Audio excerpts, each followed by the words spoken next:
Hey, how all are you Islander fans doing tonight? Okay, a little bit different in the Canadian Islander fan tonight. Normally, I podcast between periods, and then I report between each period, and then at the end of the game. But tonight, I'm doing it a little differently. Already know the score. Woo, woo, woo, woo. New York Islanders 3, the Chicago Blackhawks nothing. So Islanders snapping their 2-game skid against two teams they probably should have beat. So that made this game absolutely crucial for the Islanders. So they really needed this victory. And once again, I'm just the first period starts. It's just unacceptable, and it's going to hurt us. We're only playing 40 minutes a night, and sometimes we're not playing that full 40 after the first period. But once again, we end up coming out of a period 0-0, no lead, never. It's rarely that we have a lead after the first period, and I guess tonight is always a success at nothing, but it's hard to hold that as a success when it's the Chicago Blackhawks and they played last night at MSG, to holding them to nothing, a team that's prone to giving away a lot of pucks in their own end and whatnot. And I'll give it up for Soderblom. Soderblom played really well. He played well in relief against us last time too, and I've been watching him ever since. And he's been playing pretty good. But I was going, other teams are still scoring against him, so why aren't we scoring? So it's nothing in the first period. And shortly into the first period, Zeker has to answer the bell as he goes for a fight at 2 minutes into the game, and all of a sudden they're scrapping away, and it made me chuckle and think back to the old days. That's old school hockey, right? That's when you got a fight coming up this game, and you just have to answer the bell. And fortunately for Cizikas, the one who challenged him, was roughly his size range and whatnot, and not that much came of the fight. But I can tell you this, as a guy who used to play and as a guy who used to fight a lot, I the Chicago Blackhawks let Cizikas off the hook. Anytime you have a payback fight and it happens within the first 2 minutes of the game. I mean, even Zeker said it in his interview at the end. He goes, he was glad to. He pretty much knew it was coming. Glad to get it out of the way so he could move on. Let me tell you, as a former player, I've been in this situation many times, and I love to fight. I'm just going to be honest. On the ice, I love to fight, and this one, it brought me back to the days when I knew there was a certain guy from a certain team that I was going to have to fight some night. And when you know that you have a fight coming that night, it sucks. It weighs on you all day long until it actually happens. So by them doing it in the first 2 minutes, basically took the weight off his shoulders. You're always fine once you get into the fight, but it's just that wait time, and it really sucks. And it can affect your game if it doesn't happen early. Like, because you're always expecting somebody to jump you, or you're expecting a certain player to jump you at a certain time. So yeah, they really let Casey off the hook there. So well done, Casey, answering the bell for some old school hockey. I loved it. It was great. So anyway, and then I thought we had a pretty listless period after that, and we had a solid Varlamov. It still blows my mind to this day how many people are so willing to give up his $5 million salary cap hit to trade for somebody else. Why we'd want to do that, I don't know. Other teams around the league, they struggle to find one good goaltender. And it's games like these when you'd have to play Sorokin again tonight. You would have to play him again tonight if we didn't have a good backup goaltender. And the fresher Ilya stays, the more he's going to make those miraculous, fantastic saves. And when you bring in your backup and you're not automatically giving up 2 points, that's a great thing. And people can say, well, we were playing their third stringer and Soderstrom, and that doesn't matter. The point of the matter is, Varly pitched a shutout tonight, and he was solid and made the saves when we needed. So anyway, after what I thought was a pretty lackluster first period, second period finally got into gear and making things happen. And wow, what an interesting goal. It's not often that I'll see goals that the commentators and that don't even see. It's not very often that I don't see a puck go in. And I remember thinking something weird on the ice, the way Matt almost looked like he was trying to celebrate, but I just wrote it off, and the play went on for like another 2 minutes, and then we went to commercial, I think it was, and we come back and they're doing a review, and I'm going, what the hell? And that was certainly a nice bonus for once, having a call go the Islander way. It's such a rarity. Matt Martin with his third goal, sneaking it just wrapped it around the post there. It was definitely a goal. I don't know if they actually had any conclusive evidence, but you could see the puck disappear. So it had to be behind the line. So, and technically that's not the way you're supposed to make that call. You're supposed to be able to see it with, especially because it was overturned because no goal was called on the play, right?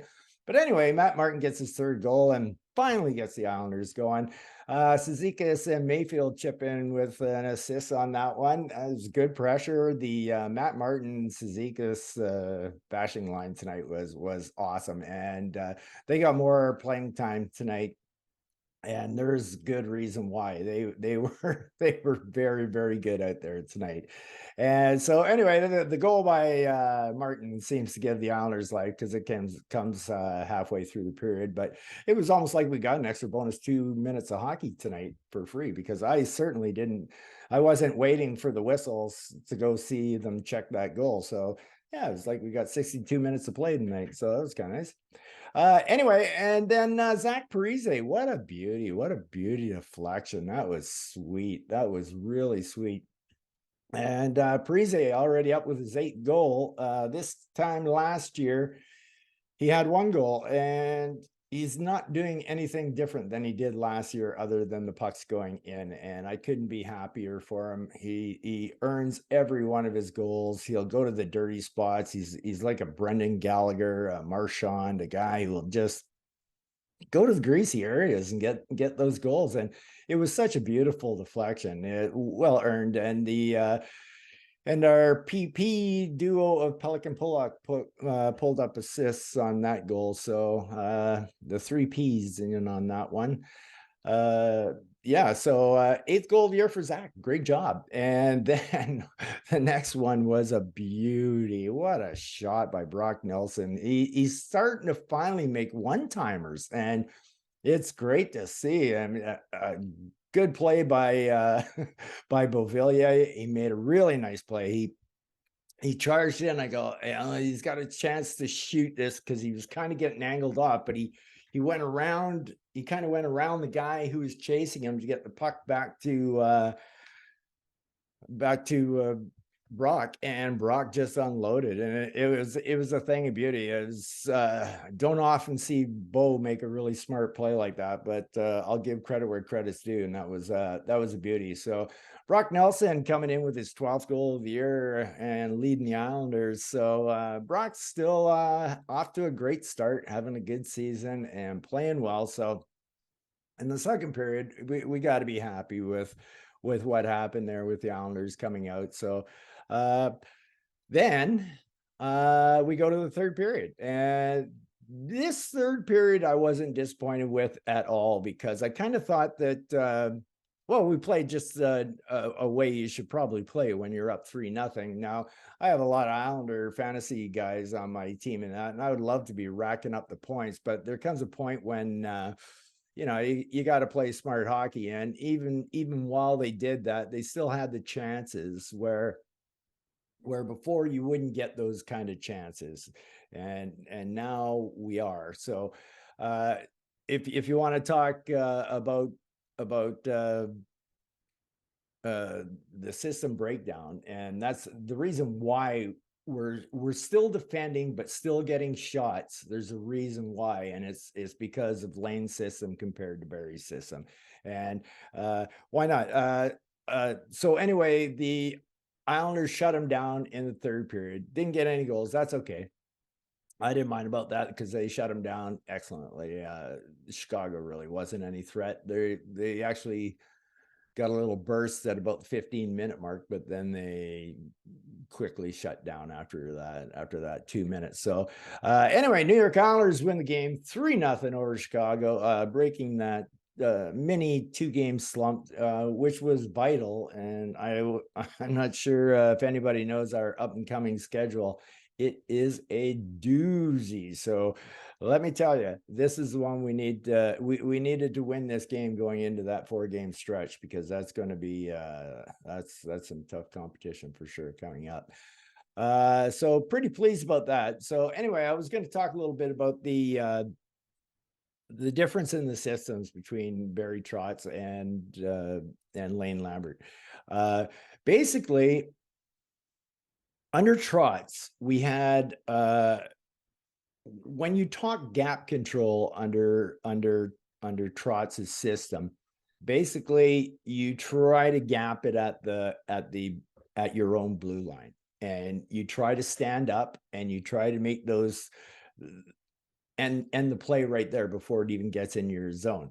However, if it looks like you're not going to be able to stop them, then you just continue to back off. You go into that 5-man circle shell that the Islanders went into, and then they just played rope-a-dope with them. And the opposition would basically skate themselves into the ground. We'd get the puck out and away we go, and do it all over again.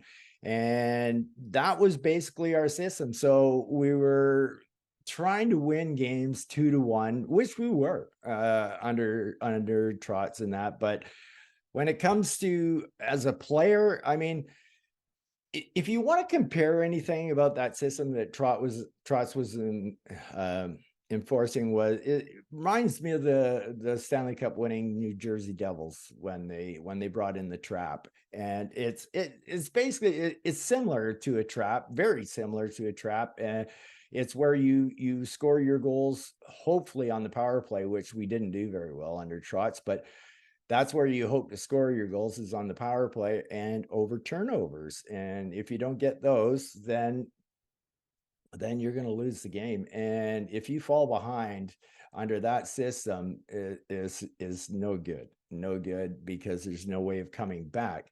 Now, in Lane Lambert's system, Lambert has what I like to call a 4-gap system. That's what I call it. The first gap point is somewhere around the hash marks to the blue line in the opposition's end. Then there's the blue line as another gap stop. Then there's the center ice line, well, where the center ice line would be, but that's where the gap stop next one is. And then the fourth one is at the blue line. One thing I should say about Trotz's system was, like, we were always way more willing to give up that blue line to go into that 5-man shell. So anyway, we're gapping up at these 4 spots. So if you take a look at the first 3 spots that we're gapping at between the hash marks and the blue line, that's 1, that's in their zone. 2, at their blue line, that's in their zone. And 3, at the center ice line. Very quickly, when we break it up at the center ice line, that puck is back in the opposition's end real quick. So that's where you're getting all your shots from. This is how a team all of a sudden becomes from a 22 shot a night team to a back-to-back 40+ shots on net, because we're turning over fast and we're getting in quick. The last alternate is the last blue line, and this is where it kicks in. Like, so where in the Trotz system, when you went to the blue line, that was the fail safe right there. We have 3 fail safes, and if anybody gets around any one of those fail safes, That's when the system really kicks in defensively, because every time a player has to make a juke or a move of any kind, it slows the skating rhythm down and it's hard to maintain speed. Even if he makes his move, the back checking guy is skating hard and he's skating a straight line and he's worrying about nothing about getting back. That guy has to checkpoint at one or two of those first three gap control spots. The first guy he beat, he's going to have to beat him again. And this has happened more often than not. You will see a defender from the other team have to beat a New York Islander twice coming up the ice, the same guy. And that's where the defensive part takes in on it, is the back check with the three front checkpoints to slow the guys down, and the last one being the blue line with the forwards all back in time to be there to stop. So it's not like we're being left hanging out to dry. And with the first three check zones, that's where all the shots are coming from. That's where they're all coming from, because we used to give that up on a regular basis. And we gave it up away easily under Trotz because we had such a good defensive structure inside our own zone. It was crappy to watch. It's horrible to play as a player. Thankfully, I only played under one really bad defense guy, but back in my era, it was all about the offense. So, but I can only imagine as a player the feelings that I would have had. I would not have wanted to play hockey under a Barry Trotz system. I just wouldn't have, because I was an offensive player. I wanted to play offense. And that's what we're doing now. And that's why those early turnovers with the defenseman pinching. And that's when I say the hash marks to blue line is actually the defenseman pinching. So that's where that first one is. And yet, if it's not there, a lot of times they'll just stay right at that blue line. If they see the odds are good that they're going to be able to stop this guy, they'll stay and keep the puck in. And that's what's been happening. And so anyway, that's why I love Lane Lambert's system. So we're basically not and we're hounds for the puck when the puck comes into our end. But I see that every once in a while when we get stuck, we go back to the Barry Trotz system of structure, which is fantastic. You want all your players to be able to do that. And we can only thank Trotz for that. He's instilled it to anybody who's been here 4 years long.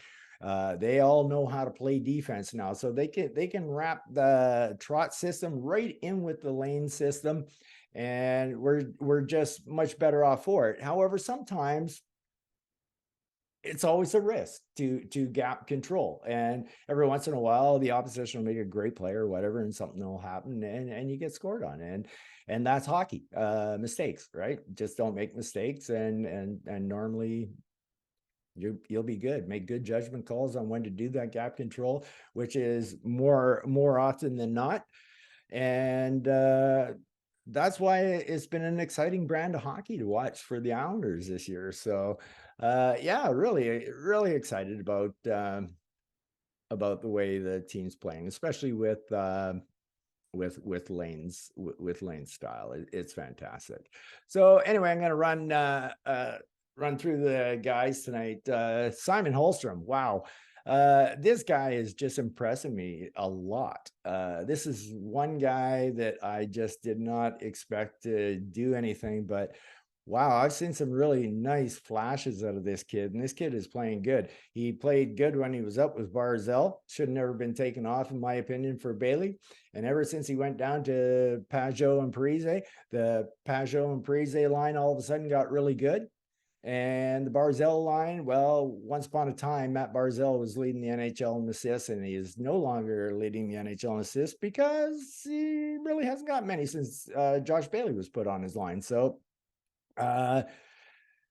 yeah, so super excited with Holmstrom. I almost don't want him to go back down. I'm still excited for Ratty and Dufour, but Holmstrom's just taking me off guard here. I didn't expect him to be as good as he is. I mean, he skates, he's got some size, he's got some definite offensive instincts, and he's got a shot. I've been impressed with him ever since he's been up. So good job, Simon Holmstrom. Well done. Zach Parise finally got paid off tonight. middle of the net there, just standing there. Beautiful deflection, beautiful deflection. And it's always nice to see Zach get rewarded for his hard work, which he is always doing all the time.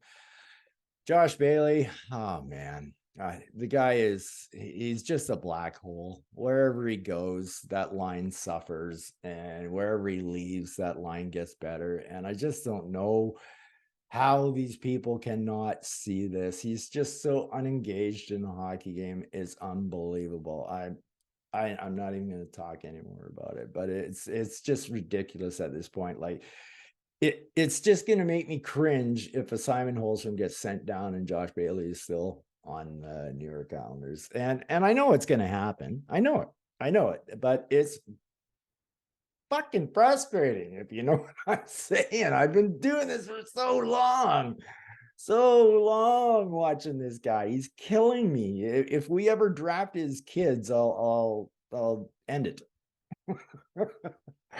Matt, well, Matt was okay tonight, but Josh is bringing that line down, and yeah, it's pretty easy to see that Wally and Matt are kind of playing with each other. And I've done this before with another line mate on my team, where me and one other guy, we just said, screw it. I'm going to pass to you, you pass to me, and we'll make things happen together. So that's kind of hard to do. So Matt was okay. Matt was okay. Didn't have a great game. Didn't have a bad game. Matty Martin. Wow. I think I've seen this already on Twitter. People saying they think this was his best game of the year, and I think Butch even said it, and I tend to agree. He was on fire tonight. I don't know if you noticed there was a huge increase in time on ice for the fourth line tonight, and every second of it was earned tonight. Every second of it. They were probably our best line tonight. I think they were. I really do, now that I think of it, because I'm going to get to Pashing here in a second too. And I was just really impressed with that line. They played well. Awesome fourth line game by them, and pretty much turned the tide of the game with Matty getting that goal. Anthony Beauvillier, very happy with Beauvillier tonight. So let's hope this trend continues on. Made a really heady assist out there tonight. That was nice to see. He's been flying the last 3 or 4 games with purpose. He flies almost every game, but I call it, he's got 2 games. He flies on purpose and he flies with no purpose. And most of the time it's with no purpose. He's just buzzing around the ice doing nothing. But he's making things happen with his speed out there in the last, maybe even 5 games or so, I guess, now that I think about it. Fashing. I knew the name. I didn't really know much about him. I thought he might not have been a bad player, but wow, what a debut for the Islanders Fashing made tonight. He looked outstanding. My biggest wariness is exactly what Butch said on air tonight about when a guy like this comes up, a bottom sixer, and plays like this, and he's pumped and he's jazzed, he's getting his chance again, that they do have a tendency of falling off after 5-6 game period, which is what Butch said. And that has more of a tendency to happen more often than not. So I'm going to hold and reserve my judgment on Fashing, but as of tonight, solid A. I mean, for Islander debut, that was solid. He played like a NHL bottom 6 player should play, and I thought he made our team faster, because our fourth line became a whole lot faster with Fashing on the line. So yeah, I was really impressed with him. Good job, kid. Keep it going, and see if you can stick around a while. But if other people play up to their potential, but it's nice to know you got a call up like him there. Oliver Wahlstrom, once again, I think, is suffering from the Josh Bailey effect. He's really moving out there and really moving his body a lot, and he's hitting people and he's making the right plays, and he's starting lately to make sure that puck gets over the blue line. So that's all positive signs for Oliver Wahlstrom, but they just can't contain any pressure down in that end with Josh Bailey out there. And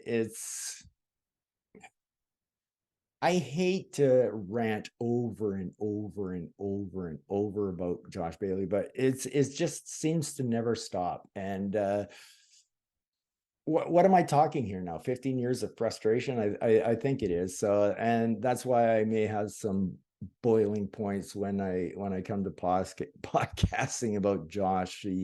He's so frustrating, so frustrating. Anders, yeah, it was an okay game. I mean, we won 3-0 tonight, so nobody really played bad, but he didn't do anything really to stick out, and he got an assist by missing a pass. So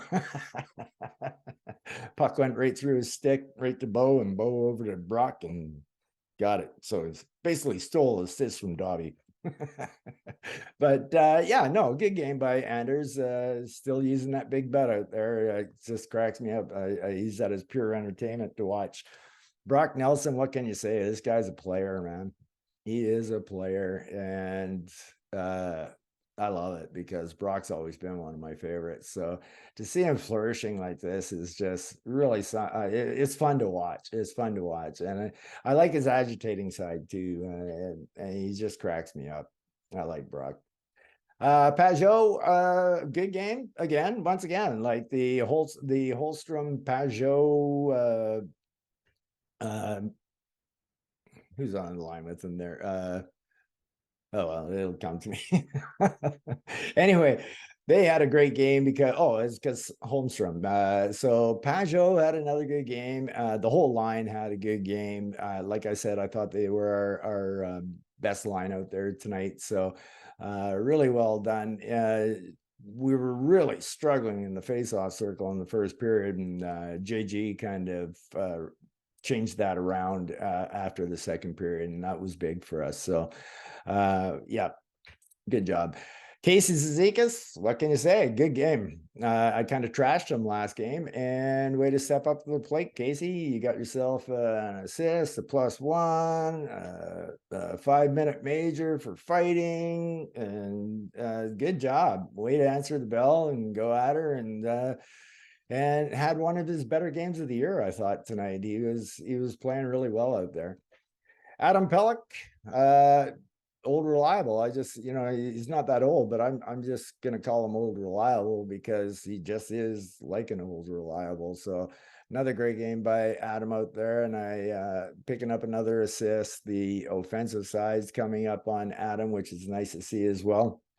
Same could be said for Pollock. The thing about Pollock, though, is he's really flipped into a different gear here in about the last 7 games or so. He's all of a sudden starting to look like that other offensive defenseman that could carry us, and he's starting to put up the points now. And like tonight, he picked up his 11th assist, and that pretty much come out of nowhere, right? He did it. He had a 4-assist night, and away he went. But he's been so much more consistent on the offensive side of the puck, and his defensive side is always good. So another good game by Ryan Pollock. Dobson, like I said, Anders Lee stole an assist from him tonight. You can't say anything bad about any of the defensemen tonight. We pitched a shutout, so good game by Dobby overall. Yeah, he's had better, but good game by him for sure. Romanov, yeah, man, how can you not love this guy? He's hilarious, man. He is a solid D, man. We lucked in the best trade we ever made to pick up somebody of that caliber, like a mid round first pick. No, I'd give that up every time for a guy like Romanov, because you need those kind of defensemen, and we got one, and he's young, and he's going to be around a while, and that is nice to see for the New York Islanders. Absolutely. Scotty Mayfield picking up himself. Like I said, I like to call him Scotty Orr. Picked himself up an assist tonight, and once again, you can see this is this is a lot of the Lane Lambert system. Our defensemen are getting all these assists now because they're stepping up at the blue line, and it's great. It's really fun to watch. But another super good game by Scott Mayfield. Uh, great defensive defenseman for sure. So and Varly, what can you say about Varly? I people who know me on a certain message board know that I always stick up for Varley. So like I said, I'll never forget that he took us to a game 6 and a game 7 of the semifinals. And he's been nothing but solid for us since he's been our goaltender. Few years back, he gave up some softies, and that'll happen through goaltenders' careers. It just does, even though yet to really see it with Ilya. But Ilya is a different level. So really happy for Varley getting that shutout tonight, and I think it's just great. And it's really nice to see the system come into play and work the way it was supposed to tonight. The team looked like they had some jump. They look good, so I was pretty happy with that. And yeah, that's what we have for this game. So pretty excited about what went on out there with our boys tonight. I thought they really look good, except for the first period. We really got to address that first period. We can't continue to throw 20 minutes away like that. We just can't. And we need 60 minutes. Like when I say 60 minutes, I know we're not going to own all of the 60 minutes, but we need to be at a point in the first period that we can walk out of it with a lead. So if there's anything we can work on right now is getting to that point.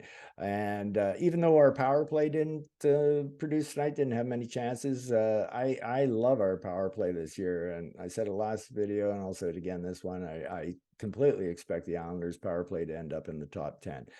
Anyway, crucial victory by the New York Islanders tonight, winning 3-0 over the Chicago Blackhawks.